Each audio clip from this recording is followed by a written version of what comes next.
the pursuit of money. So a lot of people who are really into money and forgo joy might be upset.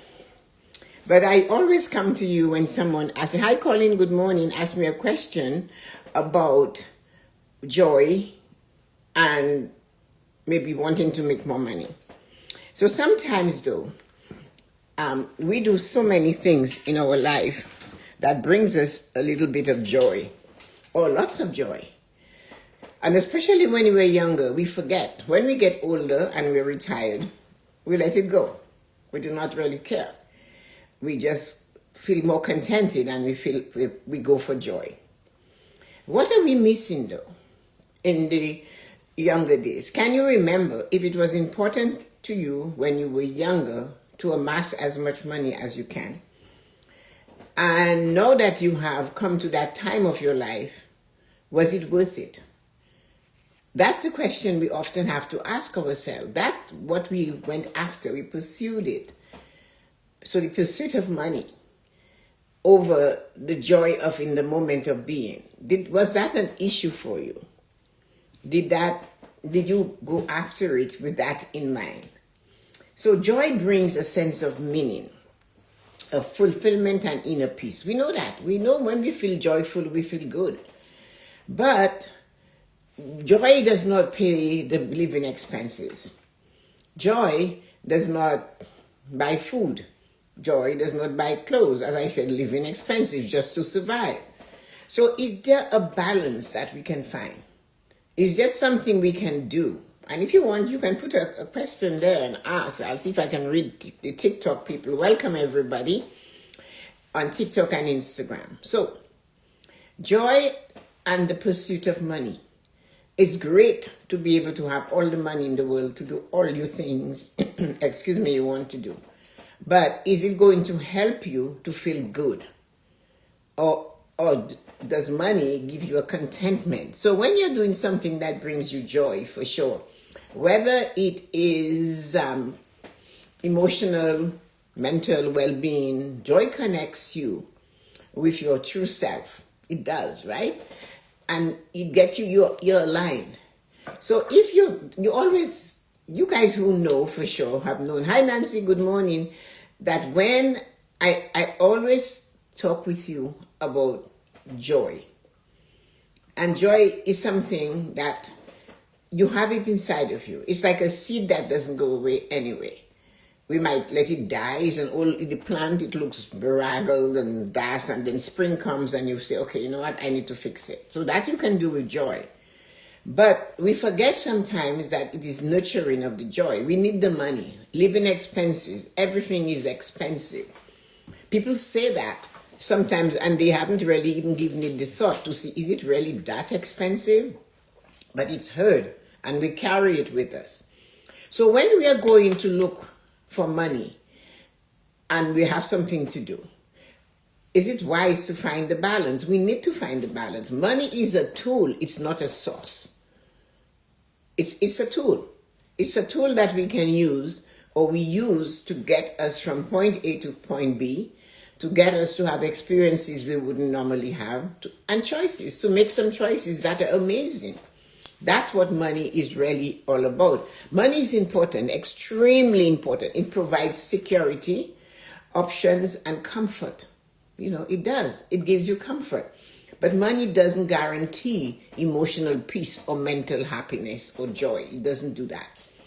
So, if you are blessed to be able to do something that brings you joy and gives you enough or more or what you need to live a fulfilled life on the financial pillar, then somebody would say you're lucky.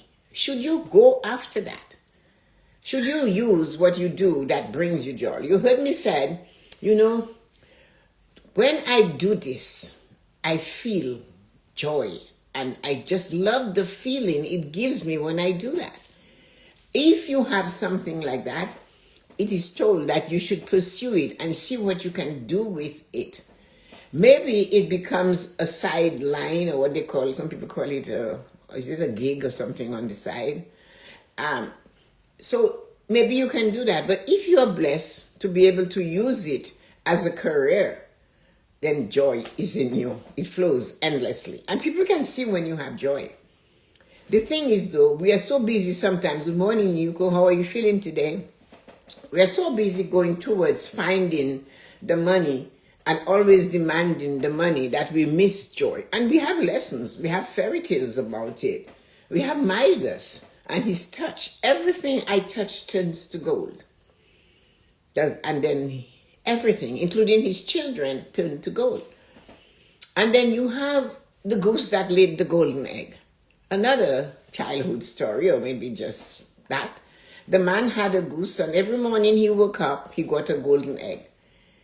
But he had to get it one at a time. He didn't know that, so he thought, why wait to get this golden egg today, every day? Why don't I just go for the jugular? Kill the goose and get all the eggs. Kill the goose, and there was no egg inside of the goose. None. Nada. How did he feel? So he lost his joy, though.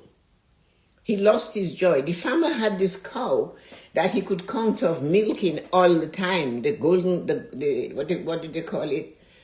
I forgot the word, although we use it in master a lot. The cow that they can count on every morning, and they depend on it, and they're happy. And somebody stole the cow, and there he was without that opportunity to make his money. He could take it to the market and sell milk every day.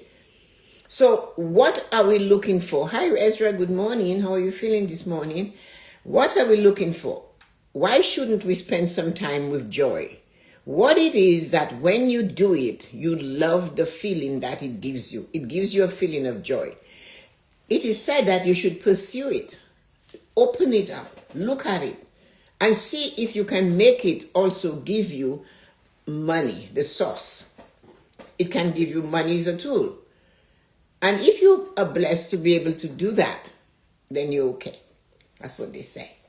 Because now you have the joy from doing what you love, and you have the money from the joy, and you can use that to give you experiences, and you have options and comfort.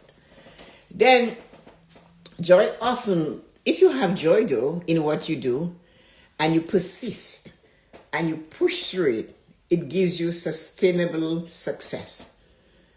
And sustainable is important, because when I got those I coached in the nice days before COVID, and I said, you need to create, instead of a budget, which sounds like you're on a diet and all the things you cannot have, why don't you do something and create a sustainable financial plan? And many people couldn't understand before COVID what sustainable meant. So, joy often leads to sustainable success, because sustainable means you can move it, you can shift it, you can push it over here, you can. So because of finances before COVID, many people had, for example, a maintenance account for their car. They had, of course, vacation money. They had money, emergency money. And they had all these other little house maintenance account, Christmas account to spend like crazy, like I do. So there they were. And all of a sudden, COVID came, and the car is not leaving the house. There's no vacation, but under lockdown, there was hardly any emergency except stay home. But there was no money coming in from the jobs. You couldn't go to work, right? So the Christmas account had some money, and birthday account had money sitting in there.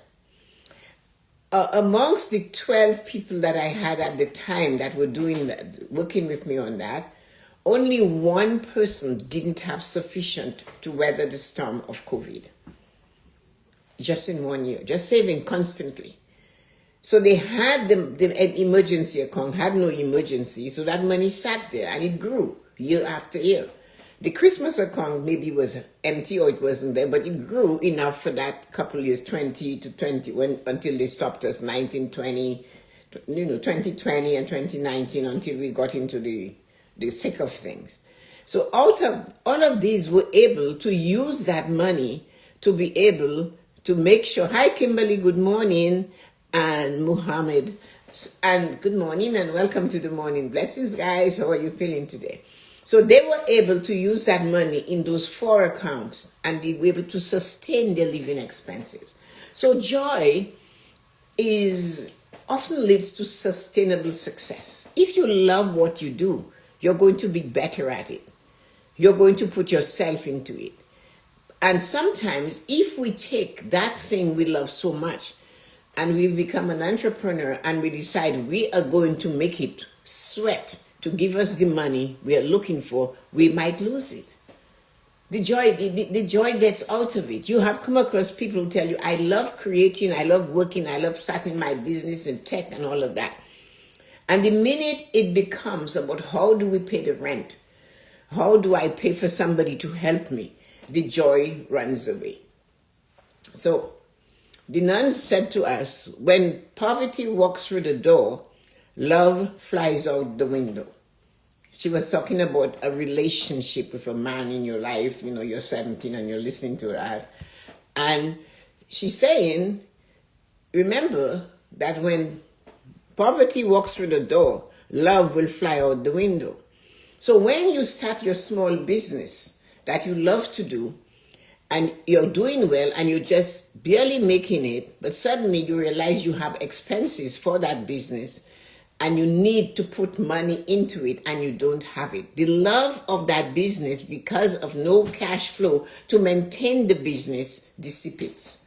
And now there you are, dry, because there is nothing. So the message I always, when someone comes to me and they're in business, or they're, hi Candice, good morning, or they have a business that they're growing. The thing is, it's the most difficult thing for somebody who loves what they do, to do it as a business. They have to almost have a left and a right side brain that works for them, because you have to make sure you have this small business of yours that you love everything about it. You love the crowds, you love the people, you love everything everywhere you go. And you love the work that you do.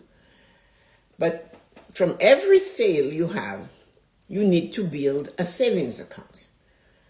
Because your savings account under the name of the business shows 2 things if you use a bank. This person means well, means to succeed. And it mightn't be $100, but out of $100, you start with 5%. Can I save 5%? Can I save 10%? And that percentage that you save is sustainable in the short term when things are not right. I had a ceramic business for years. I started it after Jillian was born because I didn't want to work full time. So I started it in the basement of my home. And it grew and grew. I had to go to a storefront. It was quite amazing. But so from September until about the end of February and into the football season, all these women would come to the ceramic studio, and so much so that I was actually opening illegally on Sunday, because football, and they do not want to stay home and watch football with their husbands, so they would hear me say, I have to come to the shop to load the kilns on Sunday morning. Oh, you're here? Can I come and do some stuff? So from September onwards, the business is booming. Then you have the lull in the spring, and then you pick up again a little bit in the winter, in the spring and summer. So these are your slow period. The money you're making in your slow period cannot sustain the expenses that you need. And maybe the expenses is for you to eat or to pay rent or to do something. So if you do not have that, then you lose the joy of that business and you give it up, because money is so important.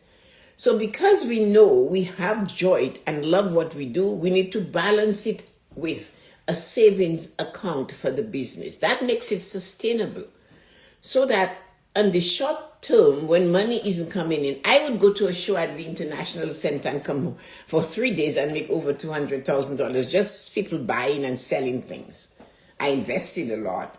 But I worked through it because I had the time when it was slow to create all this stuff, so that I had the money in the fall to put the things at the show, the one of a kind show, the signature show, all of that. But I had to think it, and there was no teacher to tell me.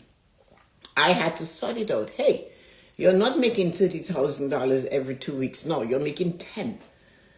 But you need 30, at least 30, to sustain everything else. The helper, the guy that pours the mold, this one that does that, buying paint and brushes to sell.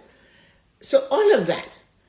So sustainable is important to keep joy going. That is why I am taking joy into the picture for you to see what you love to do. How are you sustaining it? Let's take it from business to personal self, to grooming, to loving yourself, to exercising. You want to feel joy. You are not joyful if things are hurting. Does it take money? Yes, it does. To do what? Maybe. Your knee hurts, you want to get a support bandage, and maybe you have the money.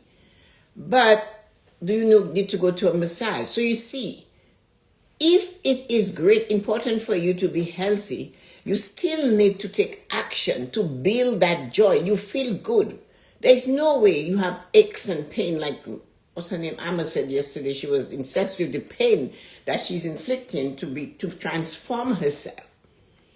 But sometimes the pain comes, and we have to ask ourselves, what are we doing now to make sure that we can manage it so later on, when the wear and tear on the bones are rubbing against each other, it's not so difficult.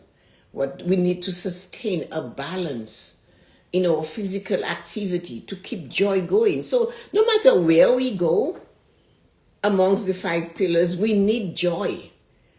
We need joy in order for us to make sure that we are enjoying the very living, being alive, being able to get out of the car, don't go ouch, or bend to pick something and go ooh. That is the physical part of it. Mental. So, you know what? I didn't enjoy it. Somebody was talking to me and they're consumed. Hi, Rita, good morning. How are you feeling this morning? Hello, sister. I just thought of you. So somebody was talking and they were saying that they enjoy watching horror movies and they can sit for hours to do that. And because I was thinking of this topic, I asked, well, how do you feel after hours? You are about 65 and that's all you do. You like to watch all these horror shows. How do you feel at 65 when you've sat for hours and you're getting up? And she said, well, it's stiff and it hurts and this is going on and I'm not feeling good. So I said, well, where's the balance of the joy? Balance it. You want the body to feel good. So should you get up every hour and stand up in place, put it on pause and do something, go drink some water. We want joy. But to have joy, we have to do the work. Whether it's joy to sustain a lifestyle or joy to sustain a body, or joy to sustain the mental. What are you doing for joy? Do you laugh? Mental, they say we need to do that. Or as I said, when I looked at the inauguration of the American president this January, what I saw, because I look different, I know I look at people differently. All I could see, there were billionaires around him, but all their faces looked like it was made out of plaster, or they had no luster. They had no joy. So I was curious. I went back and looked at pictures of these men and women when they were pushing to get the money, the pushing. They had their body language was different. When they spoke, you could see the eye was different. There was an intensity, but there was a sense of satisfaction. And then I still wanted to see if there were people that are old and have money, a lot of it, if the joy comes through in their attitude. And I had to look, and then I thought of Warren Buffett and what's his name, the other one, the Microsoft guy. And I looked. When they're being interviewed, they are more relax. You can than the others.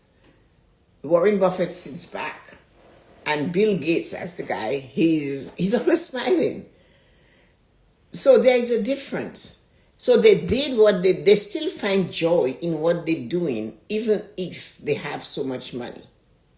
And there are others that find no joy, or they're so tight and they so want to hold on and keep more that they can't. You can't see it in their face. A lady once told me, you can always tell somebody how nice when they're smiling. If you take a business card and you put it against a picture of them supposedly smiling, and see if you can see that the eye is smiling. And because of that, I always look at people's eye. I was looking, my son sent me a picture of my granddaughter smiling, and the first thing I looked at was her eye. You could see she really was smiling. Young to smile, but it was a smile because you could see the dance in her eye. So although we get all that thing, we have joy, we want to do it, we enjoy it. When it comes to making money out of it, we seem to forget to balance it and to put little things in place so that when the storms of life coming in, or the economy takes a blow, or something happens in the world that stops it, like COVID, how do we sustain what we love to do and keep the joy? So when you're making plans to succeed at something that you really want to do, you have to make sure that everything is aligned. And it's not a lot, it's not too much. If what you do pays for your rent, you cannot depend on what you do in one day to pay for the rent, or you shouldn't. You have to skim a little bit from the top and open a business savings account. You have to don't overwork your legs, your body. And then the next day you have no joy. Oh, I did so much today. How often I hear that. And now I can't move. So when are we going to get the alignment that we need to stay on the path? Do what we love to do, get the joy, and also sustain the finances or the physical feeling or the attitude or the spiritual love. Like sometimes people become, their religion, they become a fanatic to the point that they're so deep into the religion that they forget that the Gospel of John is all about love and joy. And yet they worship. And we forget those things. So you see, that is why I always tell you, joy is a serum. It is a serum that when you see the joy is flowing into you, it's exactly what they talked about when they said everybody thought the apostles were drunk and the way they were behaving. They weren't drunk. They had found the joy that sustains you no matter what happens to you, no matter what state of life you are, successful or not successful. And joy is not something that is outside of us. Nothing outside of us can give us joy. Nobody else but us can get the joy. Only us. And the only way we can do that is realize that we have that seed of joy inside of us. And that we have control as to how it should work. And we can take the time and make sure we nurture that joy. What gives you joy? Some people get joy from serving and helping their kids, their children, their grandchildren, all right? Some people like me, I love to share. I get joy when I ask you to do something that I know, or I teach you and you do it and you succeed, and then you're living and reaping the reward of taking those steps. And today you can do it. When I say you're free to do that, so today you want to bake bread, knock yourself out. Today you do not want to deal with that person that constantly puts you down. That's good. It's okay. Don't deal with that. That person doesn't have the key to the front door for you to get into the house. That person hasn't got to give you permission to turn on the stove, or to sit at a table and eat, or to walk the streets. That person is not your jailer. So if they are hampering you, they're hindering you, they're stopping you from doing what it is you have to do, you should be strong enough to realize, no, I need to find joy. And no matter what they're doing or telling me to do is not going to give me the joy that I need. And that is why it is important that no matter where you are in life, no matter how great you feel, no matter how much money you have, try to find that seed of joy and nurture it. How you nurture it? By being yourself. By being who you were meant to be. You do not have to expect others to conform to your rules and regulations. I have an attitude, and that is maybe a terrible attitude to have, but it works for me. If you do not want to deal with me, it's okay. You don't want to see me, I don't have to see you. It doesn't matter to me. I don't know why. And do I like being alone? Of course, I enjoy being alone. For some reason, it's fine. But again, it's the joy that I put inside of me. There is joy for me to open my heart and see. I love to give. I will go crazy for trying to find something to bring for you, to give to you.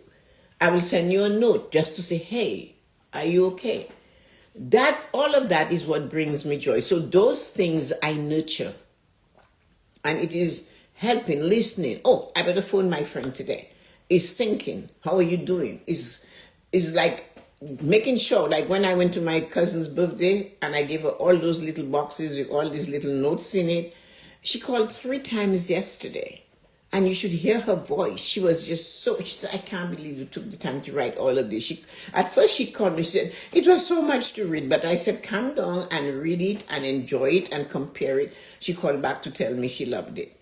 And she said, oh, I cherish it so much. But so these are the little things that I do. What it is you do that gives you joy. What it is. Remember, though, that charity begins at home and it does not end there. So if all you do is for that cocoon of family, that's cool. Are you going to learn to expand it out? You don't have to give anything. You just have to be a pleasant person for yourself. Just walk in the street. An open attitude.